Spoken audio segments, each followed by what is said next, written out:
return to open session, please? So moved. Second. Roll call vote. Carla, Aye. Joe, Yes. Lizzie, Yes. Jennifer, Yes. Renee, Yes. David, Yes. Corey. Yes. Motion carries 7-0. Thank you.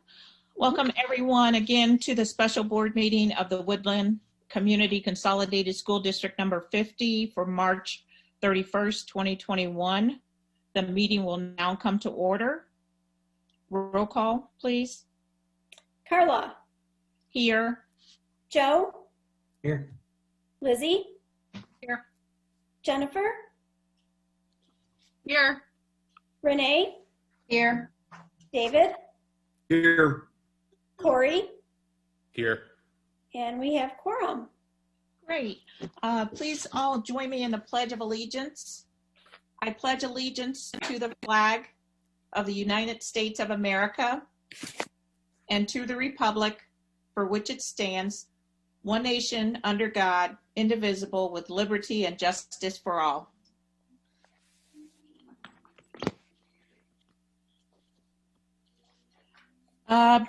You have the agenda in front of you. We did add something under board operations as we got an email later on in the day.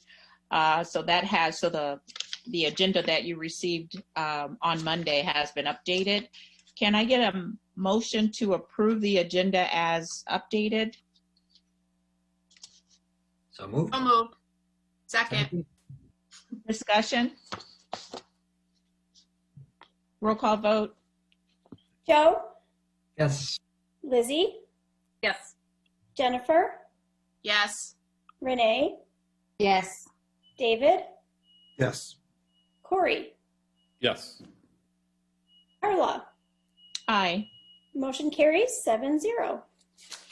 Okay, so first up under reports, we'll have a presentation by Dr. Casey of the updated hybrid learning plan. So Dr. Casey will go through the presentation and then we'll open it up for public comments. Following that, we will take action on this item. Dr. Casey, I'll turn it over to you, please. Thank you, Dr. Riddle.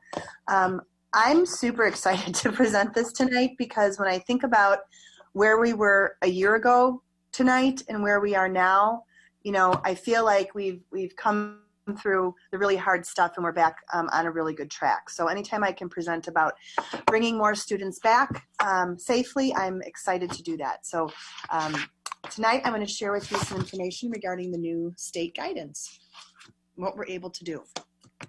So on March 9th, as you know, there was some new guidance given to all Illinois schools from the Illinois Department of Public Health and the Illinois State Board of Education. And that the biggest change was that social distancing for in-person learning is now defined as 3 to 6 feet for students and fully vaccinated staff. Maintaining 6 feet still remains the safest distance, but schools can operate at no less than 3 feet in order to provide in-person learning. Unvaccinated staff should still maintain 6 feet social distance as much as possible because adults are more susceptible than children. And strict adherence to social distancing must be maintained when face masks are removed in limited situations and monitored by school staff. The definitions of close contacts have not changed. It's still within 6 feet of someone, mask or no mask, who has tested positive over 15 cumulative minutes. Because the new guidance states that social distancing can be 3 to 6 feet, schools are now eligible to select the reduced quarantine option of 10 days pending the close contact remains asymptomatic. Also, if staff is vaccinated, they do not have to quarantine if they come in contact with someone who has tested positive. We still do recommend testing 5 to 7 days after the exposure.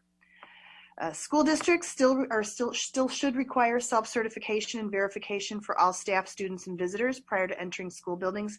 And we've been doing this since the beginning of the pandemic, way back in March. In-student instruction should be prioritized over extracurricular activities.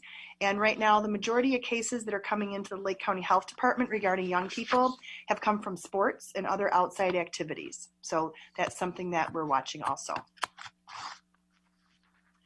The CDC, we look at guidance from the Lake County Health Department, the Illinois Department of Public Health, and we also look at the CDC. And the CDC, again, recommends, being careful with the 6-foot distancing.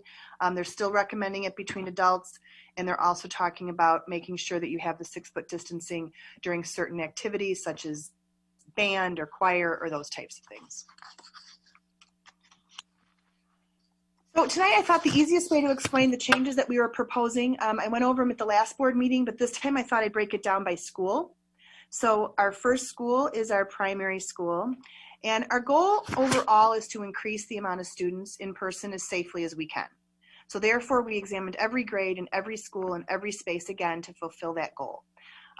As you know, the primary school currently has students attending every day for a half day, Tuesday through Friday. At the primary school, we're looking to expand the half-day program to full day for those students that qualify. So the kindergarten staff has used data to determine students who need to attend a full-day program. There's room for about 40 students max, so that is 20 English students and 20 Spanish-speaking students. Those students have been or will be contacted by their teacher for their eligibility in this program. They're going to attend their regular kindergarten class for half day and then the kindergarten plus class for the other half of the day. If a parent has said, no, I don't want my child to come in full day, then we go to the next person on that list. So that's the update that we're looking for at primary. Next is elementary. At the elementary schools, East and West, we looked at the numbers of those that have chosen in person. Again, we've looked at our spaces and we've looked at all the recommendations from the Illinois Department of Public Health and the CDC, and we determined that we're able to combine weeks A and B for students. So students students that are in week A would come, A and B, and students that are in week B would come in week A and B, Tuesday through Friday. Students would still travel now to their special classes, PE, intervention classes, and resource classes. Food, when food is being served, it will be served for breakfast and lunch in the cafeteria, in the gym, or in their classroom, depending on the number of children in each class and depending on the space available. And this may differ from class to class. Those students who have chosen remote learning thus far will stay in remote learning. That's one caveat with us doing this. You'll see it's different than the intermediate and middle school. Once we get through and place these students, combining them with A and B, then they can request to be put on a list to come back from remote learning to in-person. We have a priority list of students, which I'll talk about a couple times when I'm doing this presentation, and it's really prioritized by what the Illinois State Board of Education has told us, starting with our students who are homeless, our students that have individualized education plans, our students with the 504 plan, our students who receive English language support, and finally, teachers and school leaders have been and will continue to examine those students who are not engaging remotely to invite them to attend in-person learning Tuesday through Friday every week. The intermediate, and Roar Mondays will continue, and I'll talk a little bit about why later on. On to the intermediate school. For those already in person, third grade students will be combining weeks A and B for their in-person learning. So at the intermediate school, they'll be coming weeks A and B. Students will be traveling to special area classes, interventions, advanced classes, challenge classes, and PE. Dr. West and her team over at Intermediate have a list of students who are categorized and prioritized, and they will be contacting those parents and caregivers to inquire if they want to participate in the in-person learning Tuesday through Friday every week. Again, this includes the groups of students that I listed for elementary. At Intermediate, and the same thing that I'm going to talk about at middle school, the class size ranges are anywhere from 3 to 21 in one class. So depending on the number of students in a class, other students may be able to attend for week A or week B.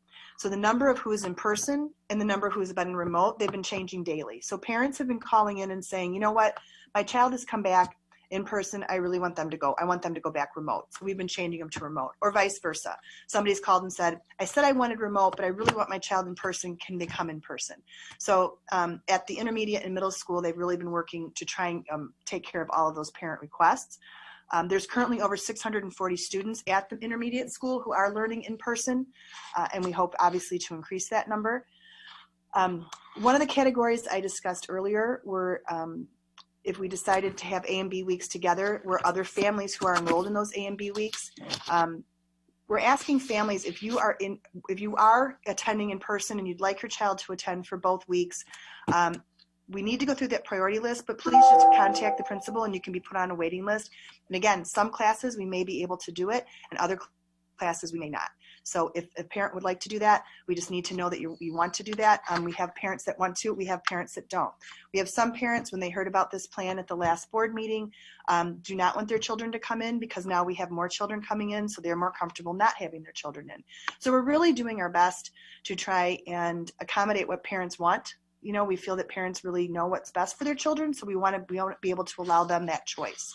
So that's what we're trying to do, and all of our principals have been doing a fantastic job of doing everything they can to accommodate all the students the best way possible.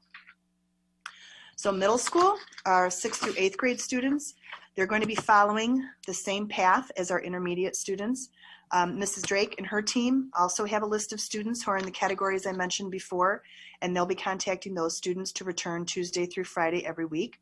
The number of students, again, have been changing daily because they continue to add students in person or to remote based upon parent request when they're able. The main reason middle school is not able to accommodate combining all students is primarily the same reason as intermediate. Although, you know, people look at our middle school and it shows in our intermediate school some really large spaces. Some of those larger spaces appear to work, but let's say we'll take, Mrs. Drake was explaining to me, you know, we take a gym, and our gyms are large if you think about where we have, let's say, our promotion ceremonies, but normally there's 6 PE classes in that gym. It's not that there's 1 PE class in that gym, there's 6 classes. So they have taken some of their PE classes in order to accommodate larger numbers and put some, you know, there are some going on in classrooms, there are some going on in the gyms, but they've mapped out all of those spaces to determine where we could actually fit students. Once again, once the prioritized list is covered, if parents of students who are currently in session A or session B would like to be put on the waiting list, they can contact Mrs. Drake and her team will examine that student's whole schedule and let the parent know if it can be done. Our goal, again, is to get as many students back in person as safely possible. And currently we have 780 students in the middle school who are in person. So the why behind all of it, the guidance is clear. We can change now for the 3 to 6 foot distancing between students in the classroom, but we do have to have 6 foot distancing between students while they're eating breakfast or lunch or during certain activities. Intermediate and middle school do not have the capacity at this point to open up for everyone to make sure. That's why we wanted to make sure that those students, we could prioritize to have those students in that we wanted in. And they're going to be sending out additional communications to parents, and if parents had any questions, they could certainly talk to their those principals or those assistant principals. It's also important to remember that all of our special education structured and instructional programs have been attending every day, Tuesday through Friday, as well as all of our kindergarten students. I've had parents, you know, contact me after we returned to in-person, and they said, well, there's only 6 students in my child's class. Why can't you combine weeks A and B? It's important to remember that a child's homeroom is only one part of their day. So when we looked in depth at the 4th through 8th grade students, those numbers were different for breakfast, lunch, breakfast, lunch, and special classes and PE classes. Some schools that are opening up around us, some schools have not made this change even though the law has changed. Some schools that are opening up around us have very low in-person numbers, so they're able to open up. Some are opening up, but they're not providing lunch. Some are opening up and they obviously don't provide breakfast. So everybody's doing what really works best from their schools. Some are changing teachers in order to do this. And we heard loud and clear from our community they did not want to change teachers. So we are not changing teachers. Finally, our children are not vaccinated and we're still offering our parents a choice of remote learning. And we still are in hybrid with some students in person, some students at home, and learning under the direction of the same teacher. So that has not changed. The other why, we're examining areas by social distancing now, not capacity limits. So that means in the past, a large space, such as a cafeteria, may have a capacity limit of 50 people. Now it's done by social distancing of 3 to 6 feet, depending on the activity. We are prioritizing by the groups advised by the Illinois State Board of Education. And we still are offering, remote, and we are not changing teachers. So that's some of the reasoning of where we were at with those. We know it's going to look very different in the fall. We know in the fall that we would set it up differently in order to accommodate everybody that needs to be in. But at this point, we're not able to do that. Some important dates coming up. April 12th, which is a Monday, we're looking to do our final remote learning planning day. We're given 5 remote learning planning days this year, and to do this transition, we'd like to use that day as a remote learning planning day. 1st through 8th grade learning spaces have to be revamped to include extra desk, retaping spaces in the rooms, moving items out of storage, etc. Redoing, we're constantly redoing. We're doing bus routes. We're doing where kids are eating. So a lot of that needs to happen. We want to give people a day to really work on those physical things outside of all the other time it's going to take them. Our kindergarten and our 4th and 8th grade will also be planning for those last weeks of hybrid learning, as well as preparing for the additional students that they'll be having in their classrooms. In all grades in space, if the teachers will, again, we're going to be working with our, making sure we've got some students that are not engaging and they're still at home, and we really want those students in school. So I know we've been reaching out, and they'll continue to reach out to get those students in person both weeks. The next few slides are just the calendars. These are the example, this is an example of the April calendar, and these will be on our website tomorrow for parents if this is approved. So April, May, and June. You'll notice the change on April 12th and on April 13th. That's when our K+ program would begin, and that's when our A and B combined program would begin. The other reason we waited until April 13th, as we talked about at the March board meeting, was also to give the 2 weeks following spring break to see if there's an uptick in cases and to see where we're at with that. The next one is the May calendar. And then finally, the June calendar. The June calendar, June 4th, will be an in-person learning day following the SIP schedule, and then June 7th, the last day will be remote for all students. So we will be sending, obviously, out more communication about that, but we wanted parents to have those calendars. We did send out right before spring break, after the last board meeting, notification to parents to let them know and to see what questions they may have, and I just want to we provided some frequently asked questions on our website based upon questions we received from parents and staff on the communication that was sent out. And I wanted to just share some of these highlights of the questions. And I want to thank those parents and those staff members who filled out that form and asked us those questions. Why are we keeping Roar Mondays? That's a question that I've gotten a couple times. There's 3 main reasons. Number 1, it's an additional day of cleaning, which is very important. We have been, everybody's taking this very, very seriously, and we're taking our cleaning very seriously and our disinfecting very seriously. That gives us another day to do that. It allows all students to be on the same platform one day together.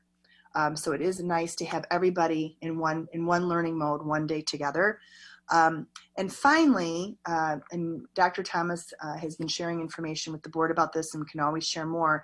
We're going to be using those Mondays to bring in students who have chosen remote to do some of the required state assessments. So there's a lot of required state assessments that we need to do, and we have children that are remote. Well, we don't want to bring those children in when we have our other children in, because then we would be way beyond capacity. So we're going to be using some of those Mondays. If parents choose to have their children come in, we'll transport them, or they could drive them to come in to do some of the assessments. We heard from our parents early on when we did some focus groups that they were concerned about, well, how will I know how my child is doing academically, and this, some of the state assessments will give us some of that information. We have hundreds of students that we would need to be bringing in on those Mondays, so having those Mondays will allow us to do that. I've gotten questions from staff. What about Woodland staff children? Can they come for A and B weeks? Woodland, and obviously for our 1st through 3rd grade, if they're already in person, yes, they can. For Woodland staff who have students in 4th through 8th grade, and they're currently enrolled in in-person learning, they may request to have their children attend A and B week, Tuesday through Friday, and they'll be placed on the waiting list. If space is available, and once all the priority students have been examined, they would be considered also. Again, parents want to know if their child could be considered for the in-person learning in grades 4 through 8. Please contact your principal, email your principal if that's something that you might be interested in. We are asking parents, it's difficult when honestly, when families come in and come out. So we are asking if you're going to make a commitment, try and make a commitment we need you to make a commitment for the rest of the year. So we don't want you to come in and just try it. We really need people to commit for the rest of the year for a number of safety reasons, everything from contact tracing to things on the buses to everything that we have to do to make sure everybody's safe and to make sure all of our mitigation strategies are working. There are spaces in some classes, and there are not spaces in other classes. And that's really what it boils down to at some of our older grade levels. So please, if you would like to be considered for that and you're not contacted because you're not on one of those priority lists, don't hesitate to, we don't want parents to hesitate to reach out to their principals. I had the question, when will teachers be required to come back in the classrooms? All staff have had the opportunity to have both doses of the vaccine if they wish. All staff is working back in the district. Unless they have a note from their doctor, and they're working with our Human Resources Department as to what modifications they may need. But everybody is required to be back in person because they've had the opportunity to have their vaccine. Again, we have currently over 640 students attending in person at our elementary school, at our intermediate schools, 780 at our middle schools, and over 300 middle school, and over 300 at our primary school. Our next steps. There's a lot of work that goes behind combining those weeks A and B. It's a lot of the physical work of getting the desks and getting things set up. I can see Jen nodding her head. She's familiar with it. It's a lot of work. So because we have a lot of students that we're looking to do this with, we need to get working on that. Tomorrow, this PowerPoint will be on the website, and the video will be on the website for any stakeholder who didn't get to watch it tonight. And they can watch it tomorrow, and they can certainly ask questions. If approved, April 12th would be a remote learning planning day, and information will be shared. Again, we share this information with our community, and there's no student attendance on that day. If approved, beginning April 13th, grades 1 through 3 would begin the A and B week combination, and we'd also be beginning the Kindergarten Plus on that day. And if approved, 4th through 8th, we'll begin to contact those parents of those students prioritized by the Illinois State Board of Education to attend both A and B weeks. And this may include a switch from remote to in-person. If it's somebody that the team and the teachers and the school leaders really feel they want to be in person because their learning is being compromised. Since March 12th, we know this has been a real roller coaster of uncertainty and anxiety. And I want to thank the board for your guidance during this time. I want to thank our staff. I can't say enough about our staff during this. And I want to thank our parents. They have, when you're rolling with us on this, I hope they know that we want to do what's best for our students, and we want to keep them safe, and we want to continue their learning, and we will. What keeps us strong is that we're focused on those guiding principles of safety, learning, and communication. We're united in our commitment to student and staff safety and learning for all. And I'm just asking our learning community in whole just to continue to work with us. People have said, well, why are you switching again? Consistency is good. Why are you switching again? And I understand that and I get it, but I also feel that it's my obligation to recommend anytime we can get more students into school to do that. And so that's what we're doing tonight. I feel like we're on the other, like I said at the beginning, we're on the other side of the mountain. We're really ramping up and working hard to get plans ready for the fall. But in the meantime, we didn't want to lose this opportunity to bring more students back. So that's why we are where we are tonight. So now I'm happy to take any questions. Okay, before the board ask questions, we're going to open it up to the public because the board will have time for questions under the action item, but prior to voting. So are there any citizen questions or statements at this time, Laura? No, there are not. No registrations so far. Okay, that was quick. Okay, I'm really surprised to hear that. Let's then move forward before we have a board discussion. Can I get a motion on the item? And I'll start it off and then, okay, so I move to approve the following revisions to the district's current hybrid learning plan beginning April 13th, 2021 to allow students in grades 1 through 3 who are already assigned instruction, who are already in person for instruction, to be combined into a single group, with students will come to a week.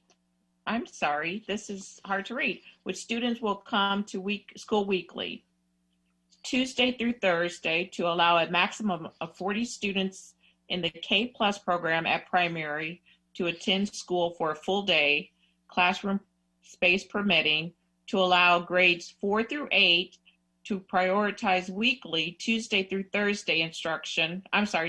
Tuesday through Friday instruction to those students who qualify under the different risk categories defined by the Illinois State Board of Education, space permitting.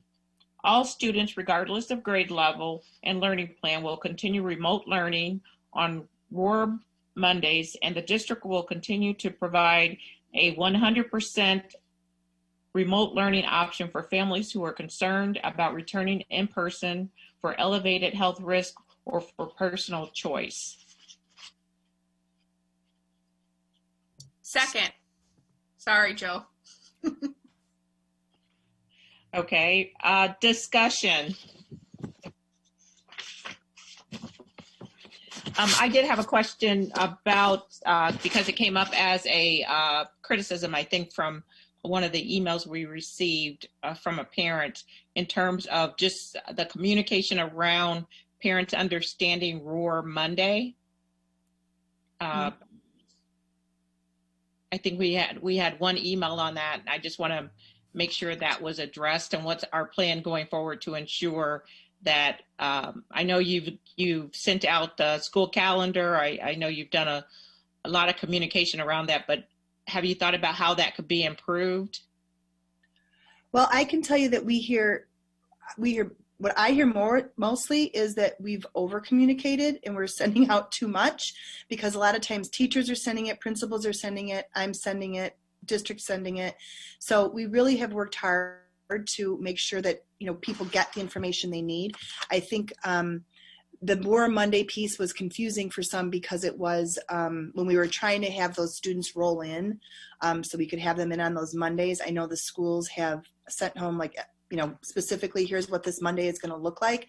But the principals and I have spoken. I know we're still working on that. So I'm hoping that parents and the parent that, you know, have had a concern, we certainly said we can give a paper copy. We can do, if there's something different that anybody would like, just let us know, and we're happy to do that.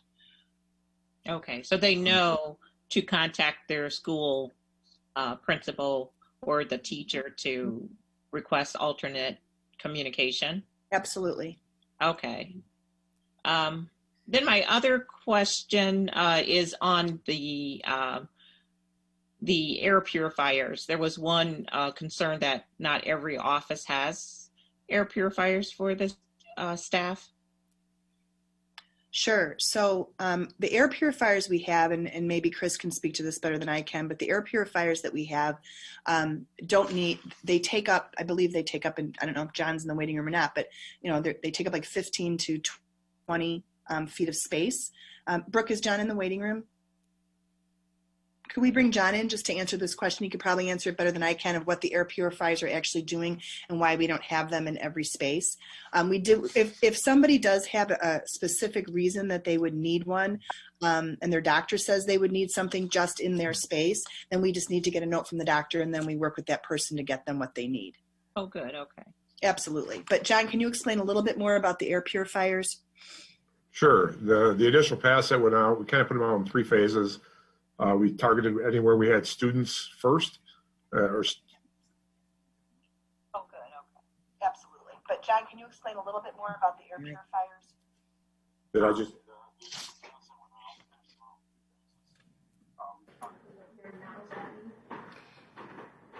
John, if you go ahead and mute the live feed.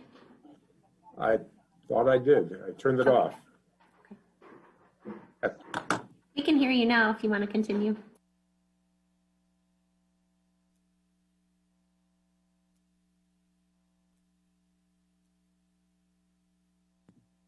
I apologize. It was in my background. I thought I shut it off. Like I said, it went out in 3 phases. We targeted where students were at on the first phases. We didn't go where offices were because that would start implying like the ESC building and just general admin offices. We didn't feel that was a high risk location. We are looking at adding some to smaller locations where distancing may become more of a challenge with those particular services that we may be providing. We just did purchase a few more. I worked with Chris on getting a few more units that we're trying to add to other locations, and we're working through that definition, if you will, on what spaces we're going to try to get those into next. John, how big is the space that they service basically? Because I know we have a few in the ESC. We don't have them everywhere, but we have them spaced out. Yeah, they're targeted for a 1,500 square foot classroom. That's their size. We did talk to the manufacturer about getting larger units for like gyms or cafeteria spaces versus using more units or looking at smaller units for small spaces. And their recommendation was just to use more units or run this unit on a lower rate if you're putting it into a smaller space. So we were working part of that process through the manufacturer the last few weeks on trying to accommodate some of these different spaces. We've gotten their recommendation, and we are working on that next level of deployment with these last units that we have just received. Thank you. Other questions, board members? I just wanted to bring up that oh, sorry, Elizabeth, go ahead. Mine was partially in response to one of the communications we got from an elementary staff member regarding specials and the students traveling from specials to specials, bringing their things, and instead of the teachers of the specials coming to the students, which in their explanation did seem had some better safety measures, but I just wondered the rationale for not doing that as opposed to the students doing the traveling. Sure. And I spoke to Mr. Wahlberg about that specific question. The pros with having them travel are that the special area teachers will have better access to their curricular materials. It's a spacing issue in our gyms. So they have more spacing areas in the gyms. The curriculum will be better aligned to standards because they'll be able to have adequate spacing and items. Classroom teachers have unlimited access to planning needs in their own classroom. So when, if you have an art teacher in your classroom, you obviously can't be working in your classroom. It's more instructional time, especially our teachers don't have to reset up technology in every class.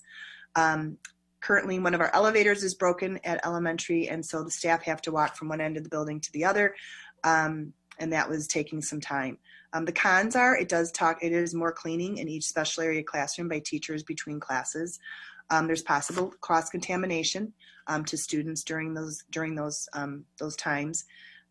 We would be purchasing additional, tech setups and air purifiers, and you can only use one gym for breakfast and lunch setup when that happens. So I know that Mr. Wahlberg and the other principals have looked at it and worked with, their special area staffs. We have had to relocate some of our special area staffs for isolation rooms and health rooms because we wanted those closer to the health offices. So some of those rooms had to be relocated, which we hate to do to any teacher, but we had to for safety reasons.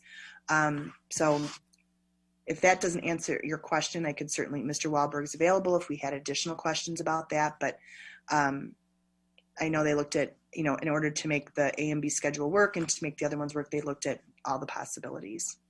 No, that sounds good. And it sounds like you definitely put thought and effort into, deciding in your decision with your pros and cons. So thanks. Yeah, it sounds like you guys have determined that the pros outweigh the cons on it. So we appreciate the work on that. Joe, I think you had questions.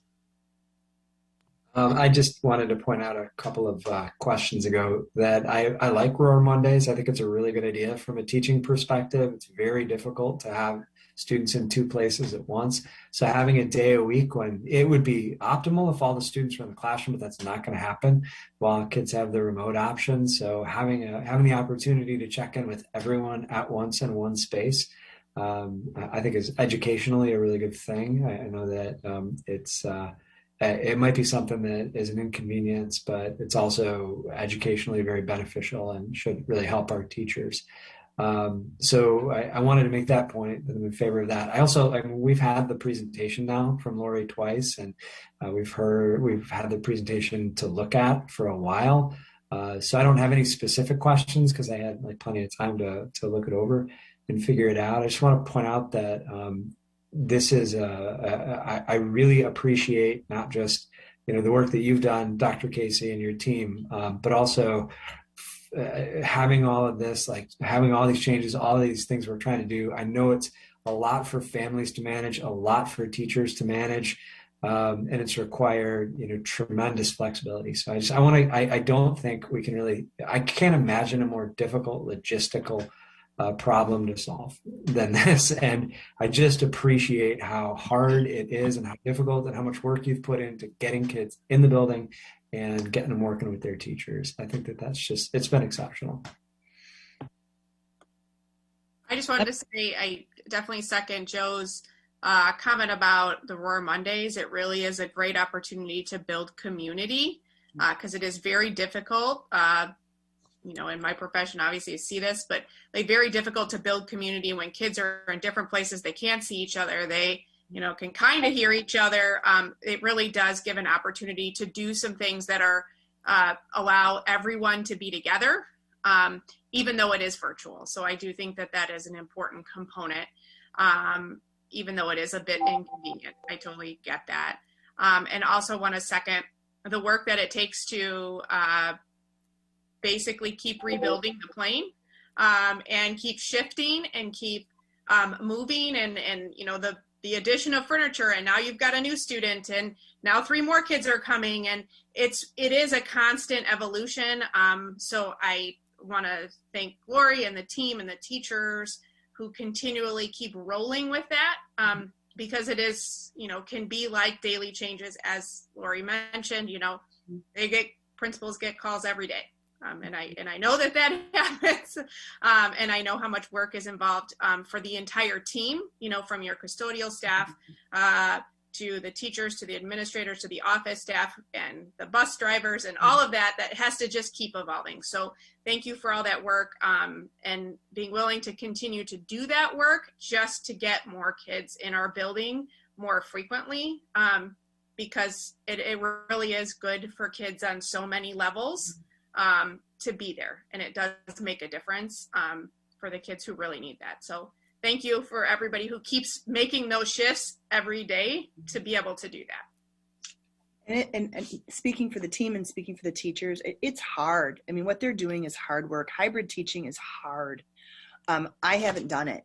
I admire, and like everything you said, I 100% agree. Today, Dr. Maychek and I were in my office, and all of a sudden he stopped talking and he was looking out the window, and there were kids playing on the playground. And it was magical. I mean, we were so excited to see kids outside and to see kids having fun again. And it was just something we've been waiting for a year. Teachers are posting, covering kids' faces, of course, but posting pictures of how excited they are to have kids back in their classroom. And it's really it's what we've been working for this whole time. So I echo everything that you said, and I just, it's exhausting for our staff, and I know it is, and I can't tell you how much I appreciate what they're doing. And they could have pushed back and said, no, just, leave it the way it is, and they didn't, because they want kids back as much as we do. So they've been amazing. Yeah, great. Go ahead, Corey. Yeah, going off again what Joe said, the Roar Monday, again, from being in the hybrid format for the past how many months, I cannot tell you how amazing having that one e-learning day is going to be. And I think the majority of the year since we were remote and all the students were in one platform together, it continues that. So they're all going to be in the same, home e-learning platform. Another thing I'm really amazing plan again across the board. I love that we looked at each building individually. We looked at the needs of the building. We looked at the numbers of each building. A district this size, we could have just done a one size fit all plan where we're going to do the A/B. But we looked at the numbers and you looked at it and you made it work for each building. And I think that's a phenomenal, that's extra work for your team, for the transportation, but I think it's going to be worth it in the long run. So huge, huge thank you on that one. Lizzie, go ahead. I wanted to make sure in all our recognitions of administration and staff, as wonderful as it has been, that we don't forget to recognize the parents who have been bearing the brunt of this whole pandemic and the flexibility that they've had to use, sacrifice, work from home, not work, daycare, all the issues. A lot of the credit has to also go to them and the success that their children are going to have. Okay, any further discussion or questions? I just have one more thing. Next time we have a board meeting, or maybe in the future, I know that the subject of learning loss and academic recovery is going to come up. It's really important. We're looking at academic loss, but also potentially social emotional needs that our students have. I'm not asking about that right now because we're on this stage. I'm not looking for like a quick answer. But one thing I do want to point out is I really hope that, considering how hard families or teachers or administrators, like everyone involved with Woodland has worked to make this happen, that by the end of the year, I know this might sound corny, but I hope that kids say, I really like school. I really like this. I like my teacher. I like school. I like being here. That will have made this worth it, right? That will have made what we were trying to do, worth it. That's all. Other comments, questions? Oh, hearing none, we'll go ahead and do the roll call vote, please. Lizzie, Yes. Jennifer, Yes. Renee, Yes. David, Yes. Corey, Yes. Carla, Aye. Joe. Yes. Motion carries 7-0. Thank you. Any parting questions, Lori, or comments for the board on next steps? Anything you need from us? Nope, we have to get to work. Okay. Did you want to reiterate some of the things that parents should look out for tomorrow from your last slide that you had up, just so that parents are aware, please? Sure. So tomorrow, the communication will come out from Brooke, from me. Brooke and I do it together. It comes out normally every Friday, but tomorrow it's coming out on Thursday. And it will have slides from tonight. It will have a recording of tonight's meeting. And it will have some reminders of things coming up that parents should be aware of, and to just to let them know about the changes and when changes will be happening. So that's a really important communication for parents to read, because we really try to include everything in there. Each school, probably next week, will be sending something home to let them know about changes coming, for that specific school or that specific grade level. So they should watch for that too. But tomorrow we'll give the broad big picture, and you can just look for your child's grade. It'll have all the calendars in there, and it'll have all those things, so they can take a look at that. Okay, thank you. And I apologize if I was rustling my papers when you were talking. I just realized I was doing that, so sorry about that. We'll go ahead and move forward with under board improvements and operations. We had an email from Representative Joyce Mason's office, and they were asking if we would be interested in participating, maybe providing a statement regarding the House Redistricting Committee. And so I just wanted to bring that to the board for discussion. And I think my first question, because I know we can't get to what the board would say tonight, that would be a longer discussion, but are there any objections to the board participating in this hearing, possibly providing witness to how redistricting would affect the Woodland community? Well, can I ask a question? Will we get information about what that redistricting looks like? That's why I'm unclear about. I don't know any of that information. So certainly, would want to provide whatever we need to, if position wise in terms of the redistricting. I just don't know what specifically what boundary redistricting pieces we're looking at. Yes. Is there more information to come? There could be more information to come. There is some information out there, and we can pull it together and send it in the board packet or the weekly update. But basically, every 10 years or so, the House has to look at redistricting based on, the population size, and just to that. So I think that's basically what the Illinois House is looking at. They would be responsible for redistricting for the state of Illinois. So what they would be looking at from us, you think about Woodland, for instance, we are in several different House districts, and we are in 2 congressional districts. Is it 2 or 3? I think we even have a third. The 2 main ones, I think we have representation from Representatives Congressman Schneider, Congresswoman Underwood, and I think we even have a piece of the 6th district, right? Smaller piece of that within our district. So how does that really affect our ability to advocate? Would it be better for Woodland if we advocate for, say, being in 1 congressional district, or not split between different House districts and Senate districts? Because even at the state Senate level, we have more than 1 state senator representing Woodland's district. And is that a problem or a benefit for us?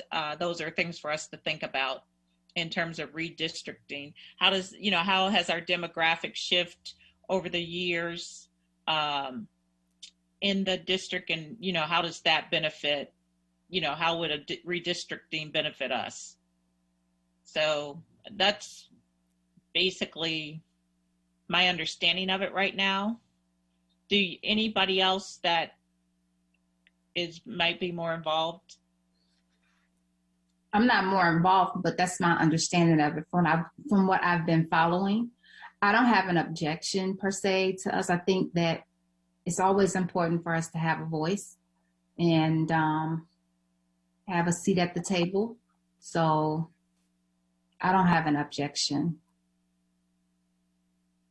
Yeah, I agree. I mean, I think it's important to be involved.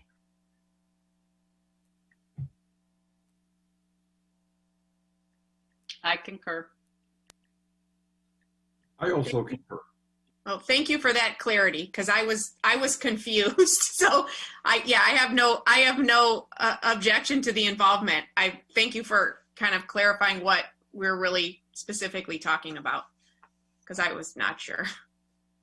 Yeah, that was pretty much it. You think about some of the issues that we've been dealing with, with evidence-based funding, and how that funding goes primarily to Prairie Crossing instead of to the children that it's intended for, things like that. I think we could provide some type of witness on that, just to keep it in the forefront of elected, state level elected officials' mindsets, because they ultimately vote on issues of school funding. So that might be something we can, bring up at that point too. I appreciate that Representative Mason asked. I don't know if that always happens, but that was good of her. Yes. Dr. Little, is there any information you'd like from the district to help prepare for that? Yes. Well, I thought if we get a consensus from the board to move forward with it, then Joe, you and Chris and I can kind of sit down and discuss what we would want to say, because I think it would be helpful if maybe at least the 4 of us plan to attend this hearing, if that's okay with everybody.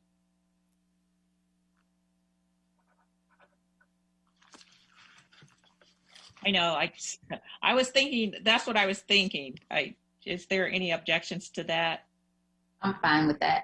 Okay. So if you want, we could have Laura contact you tomorrow and we could come up with, it's coming up quickly. So we just need to come up with a time just to talk about what we need. Okay.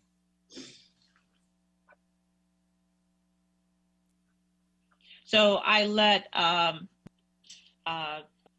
Joyce Mason's office know that we would get back to them in the morning with whether or not we'll participate. So I can follow up then with her, and then we can set aside some time to meet. Okay. Okay.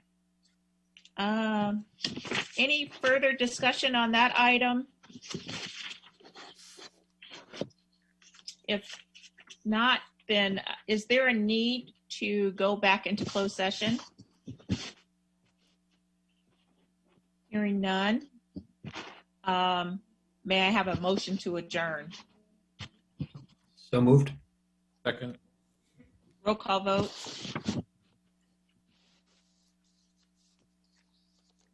Jennifer, Yes. Renee, Yes. David, Yes. Corey, Yes. Carla, Aye. Joe, Yeah. Lizzie. Yes. Motion carries 7-0. All right. Okay, everyone, thank you for attending this special meeting, and I will see you all soon. Good night. Good night.